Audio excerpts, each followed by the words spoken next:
Assalamualaikum warahmatullahi wabarakatuh. Selamat pagi semua anak-anak. Kabarnya hari ini? Semoga semuanya dalam keadaan sehat ya. Baiklah, sebelum mulai pembelajaran, ada baiknya kita berdoa terlebih dahulu. Bagaimana? Apakah semuanya sudah hadir dan siap mengikuti pembelajaran hari ini? Tentunya semuanya sudah siap ya.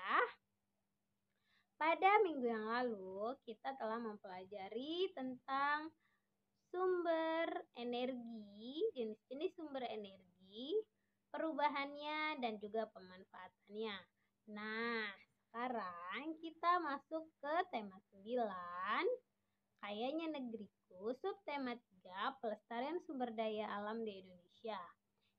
Di mana tujuan pembelajaran kita pada hari ini adalah dengan metode diskusi, kalian dapat memahami usaha-usaha pelestarian lingkungan alam.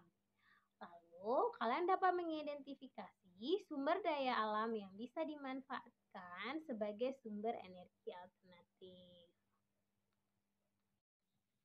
Baiklah, kalian telah membaca teks dan mengamati gambar pada halaman 119 mengenai usaha kita untuk melestarikan sumber daya alam dan mengetahui sumber daya alam yang dapat dijadikan energi alternatif. Nah, apa saja usaha pelestarian sumber daya alam? Baiklah, Ibu akan menjelaskannya. Yang pertama, 1. Memperbanyak sumber daya alam. Sebagai contoh, untuk tetap memiliki persediaan daging, maka dibuatlah peternakan sapi dan ayam. Nah, untuk menghasilkan kayu terus-menerus, hutan ditanam kembali setelah ditebang. Untuk tetap memiliki persediaan bahan pangan, maka ditambah padi di persawahan. Nah, kemudian upaya kedua. Upaya kedua dalam memelihara sumber daya alam, yaitu kita harus memelihara sumber daya alam. Sebagai contoh, pengendalian sumber daya alam perlu diikuti dengan tindakan pelestarian dan pemeliharaan. Hutan yang gundul harus ditanami kembali. Tindakan penghijauan atau reboisasi dapat menjadi salah satu upaya pemeliharaan sumber daya alam. Untuk mengembalikan suburan tanah, tanah perlu dipupuk lalu ditanami dengan tanaman yang sesuai.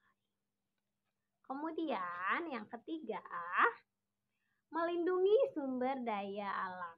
Nah, hewan dan tumbuhan langka perlu dilindungi agar tidak punah.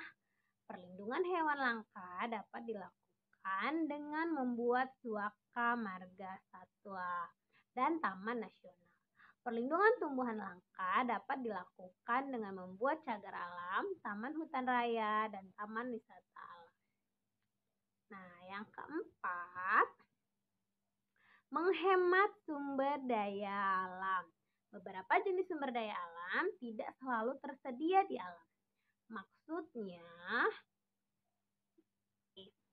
nah sebelumnya Ibu akan menjelaskan apa itu energi alternatif. Energi alternatif merupakan energi yang dapat menggantikan sumber energi konvensional seperti minyak bumi, batu bara, dan gas alam.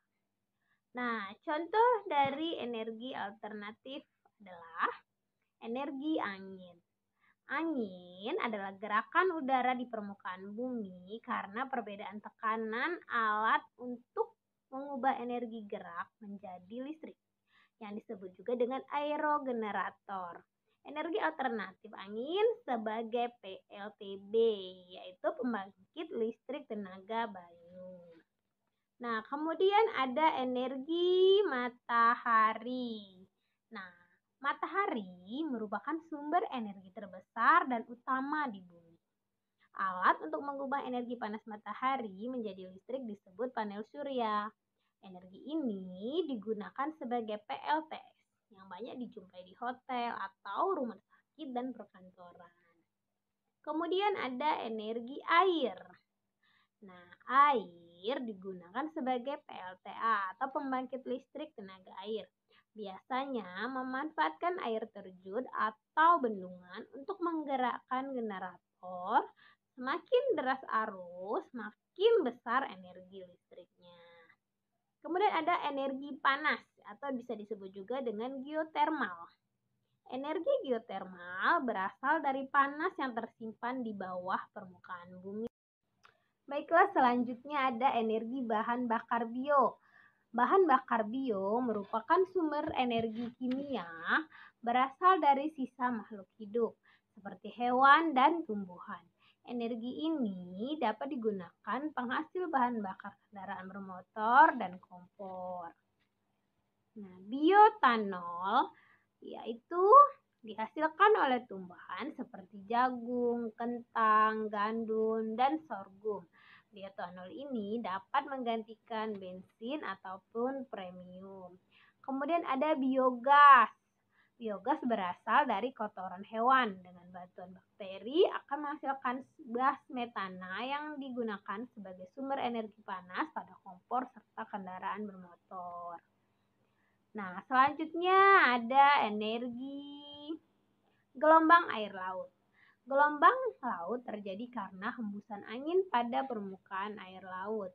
Energi gelombang air laut dimanfaatkan sebagai PLTGL atau pembangkit listrik tenaga gelombang air laut yang di Indonesia ada di Gunung Kidul, Yogyakarta. Baiklah anak-anak, itulah yang dapat Ibu Widi jelaskan. Selanjutnya, kita masuk pada kegiatan inti pembelajaran kita. Kita akan melakukan diskusi kelompok. Nah, kalian harus membentuk diskusi kelompok melalui WA Group. Nah, setiap kelompok bertugas menjawab pertanyaan dari video YouTube yang Ibu jelaskan terkait materi yang telah Ibu berikan melalui WA Group. Nah, hasil diskusi kelompok itu kalian presentasikan melalui WA Group untuk mendapatkan masukan dari Ibu. Nah, ya, jika ada kesulitan dalam diskusi, kalian dapat meminta saran dari Ibu. Ya, baiklah, kalian harus menjawab pertanyaan yang Ibu berikan untuk menjadi bahan diskusi kalian.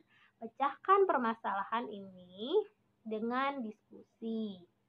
Yang pertama, pertanyaannya adalah apa yang dilakukan ketika sumber energi yang kita gunakan selama ini habis?